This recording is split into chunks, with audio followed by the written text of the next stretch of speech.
हमारे प्रशासन के लोगों के जो कानों की सुन नहीं रहेंगी है, उनको जो हमने आह्वान किया है, आप अति शीघ्र आ जाएं ताकि उसके बाद हमारे प्रदेश अध्यक्ष निकलेंगे, माननीय डॉक्टर सतीश जी पूने साहब।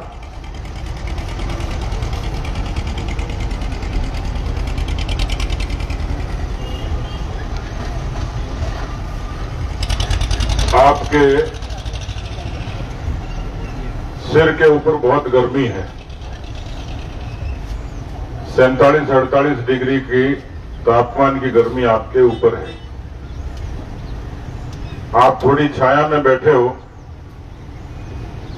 लेकिन यदि भाई जयपाल को न्याय दिलाना है, और केवल जयपाल नहीं, राजस्थान में रोज इस तरीके की 7 हत्याएं होती हैं। 18 माताओं और बहनों के साथ बलात्कार रोज होते हैं। 7 लाख मुकदमे अभी तक राजस्थान की धरती पर दर्ज हो गए। जब तक जमीन में गर्मी पैदा नहीं करोगे, तब तक जयपाल और जयपाल जैसे बहुत लोगों को न्याय नहीं मिलेगा। मुझे संख्या की फिक्र नहीं है, मैं आप सब लोगों का अभिवादन करने के लिए आया हूं कि आपने सरकार के खिलाफ इतनी मजबूती से इस धरने की शुरुआत की है। कई बार राख जब चिंगारी बनती है तो उसमें सत्ता का सिंहासन भी जलकर राख हो जाता है। मैं तो हरीश कुमावत जी का अभिनंदन करूंगा कि इस उम्र में कार्यकर्ता के लिए भी और आवाम के लिए भी आपने अनिश्चितकाल धरने की घोषणा की है। मैं भविष्य वेता तो नहीं हूं, लेकिन मैं आपको भरोसे के साथ कह सकता हूं कि हरीश जी का पसीना इस सरकार की ताबूत की कील में अंतिम कील साबित होगा। ये शुरुआत है, लेकिन इस आगाज का अंजाम जो है वो भारतीय जनता पार्टी का एक एक कार्यकर्ता लिखेगा। ये पहली बार नहीं हुआ। इस सरकार के 40 महीनों का लेखा जोखा करेंगे और मैं एक एक बात की एक एक घटना का उल्लेख करूंगा।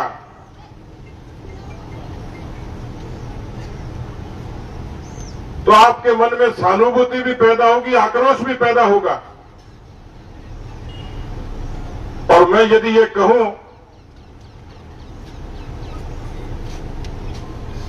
क्योंकि एक तो सीधा अपराधी होता है, एक अपराध का षड्यंत्र करने वाला होता है, और एक अपराध को चुपचाप देखने वाला होता है। दोषी सब है, लेकिन मैं पूछता हूं जिन्होंने जन घोषणा पत्र में, जिन्होंने इस राजस्थान की आवाम को, राजस्थान की जनता को ये कहा था कि यदि हमारी सरकार आएगी तो हम सुरक्षा देंगे, मैं पूछता हूं कि वो राजस्थान का गृह मंत्री कौन है? और वो गृह मंत्री मौन क्यों है? वो मौन इसलिए कि वो जयपाल सरीखे कितने लोगों की हत्याओं का जिम्मेवार है।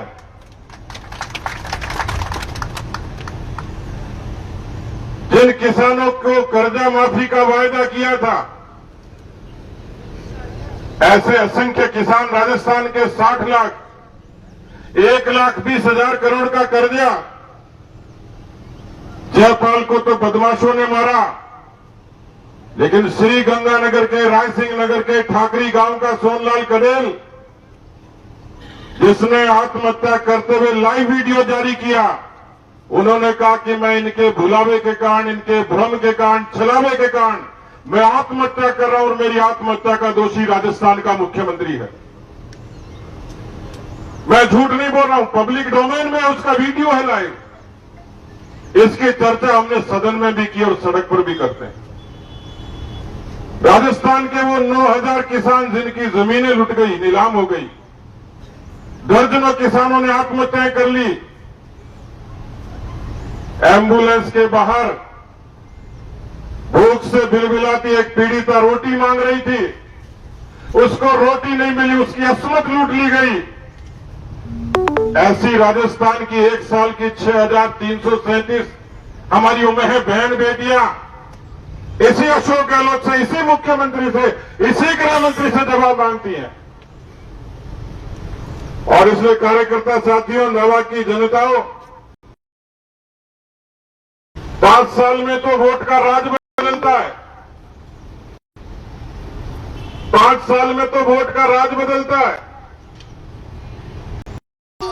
भरोसा खत्म हो जाए। आपने थाने के बाहर एक लाइन लिखी हुई देखी होगी,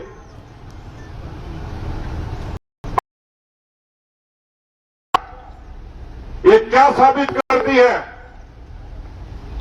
कि अपराधियों को पूरा भरोसा है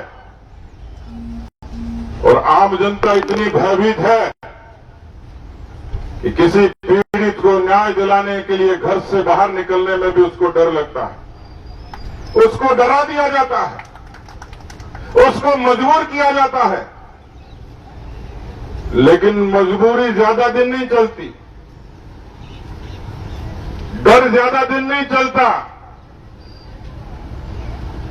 7 लाख मुकदमे दर्ज हुए राजस्थान की धरती पर। हिंदुस्तान का सबसे ज्यादा शांतिपूर्ण प्रदेश और दुनिया में घूमने वाला हर तीसरा पर्यटक राजस्थान इसलिए आता है, यहां शांति है, यहां सुरक्षा है, यहां सद्भाव है। लेकिन इस राजस्थान की शांति, सुरक्षा और सद्भाव को बिगाड़ने का, नजर लगाने का और उसके लिए कोई गैर जिम्मेवार व्यक्ति है तो राजस्थान का मुख्यमंत्री। केवल एक हत्या नहीं, ऐसी अनेकों हजारों हत्याएं करौली से लेकर जोधपुर तक लगातार एक सिलसिला है, जिसमें वोट बैंक की तुष्टीकरण की राजनीति के नाम पर इस राजस्थान के बहुसंख्यकों के हितों की अनदेखी और उस पर चोट करने की कोशिश हुई है। लेकिन मुझे पूरा भरोसा है कि जिस उम्र में हरीश जी ने घोषणा की, उसी तरीके से हमारे सम्मानित बुजुर्ग जो अपने तजुर्बे के साथ यहां बैठे, मुझे आश्चर्य हुआ कि इस घटना का सबसे पहला फोन मुझे सीआर चौधरी साहब ने किया। एक संजीदा राजनेता की भूमिका में हमारे बीच में बैठे विजय सिंह जी भी उतने चिंतित थे, मुझे आज फोन किया। हमारे जिलाध्यक्ष और तमाम हमारे लोग जो यहां बैठे हुए हैं, ये जनता की मुखर आवाज है। मैं भाई नारायण बेनीवाल का भी धन्यवाद करूंगा कि आप इस जनता की आवाज बनकर यहां पधारे। आप कल भी आए। जनता के हक की लड़ाई दल नहीं देखती, विचार नहीं देखती। जनता की हक की लड़ाई एक विचार के लोग जब धरातल पर मजबूती से लगते हैं तो सत्ता के पाए हिलते हैं। आदरणीय रूपाराम जी, मान सिंह जी, हमारे गजेंद्र जी, तमाम वो लोग जो आपके बीच में उसी मजबूती से बैठे हैं, इसको मुझे लगता है सरकार को और प्रशासन को हल्के में लेने की आवश्यकता नहीं। ये फिल्म का ट्रेलर है। भाई जयपाल को न्याय दिलाने का संकल्प है और यदि 24 घंटे के भीतर भीतर अपराधी नहीं पकड़े गए तो नावा से तो आगाज हुआ है, राजस्थान की जनता इसको अंजाम में बदलेगी और इस अन्याय का बदला लेकर खड़ी होगी। वो कितना ही चिंतन कर लें, लेकिन उनको अस्तित्व की चिंता करनी पड़ेगी। इस राजस्थान को जिस तरीके से बारूद के ढेर पर बैठा दिया, जिस तरीके से भ्रष्टाचार का नंगा नाच हो रहा, अस्पताल बीमार हो गए, स्कूल लाचार हो गए। पिछले 3 वर्षों की कहानी राजस्थान की सरकार की, राजस्थान की जनता के प्रति से बड़ा अन्याय नहीं हो सकता। झालावाड़ का कृष्णा वाल्मीकि भी न्याय मांगता है, अलवर का हरीश जाटव भी न्याय मांगता है। एक लंबी फहरिस्त है कि जिनको भीड़ ने मार दिया, जो बदमाशों की गोलियों का शिकार हो गए, लेकिन वो माताएं, बहनें, वो अबलाएं जो किसी मंत्री पुत्र की गैंग रेप के खिलाफ न्याय मांगती है। एक विधायक के पुत्र पर जब गैंग रेप का आरोप लगता है तो सरकार की नीयत देखिए। उस विधायक के दबाव में इसी मुख्यमंत्री के इशारे पर 300 साल पुराना शिव मंदिर तोड़ दिया जाता है। एक घटना नहीं है, एक लंबी फहरिस्त है। इसलिए कार्यकर्ता साथियों, किसान भाइयों, नौजवान भाइयों, क्रांति का इनकलाब चंद लोग खड़ा करते हैं। मेरे ख्याल से तो मैं 90 से राजनीति में हूं।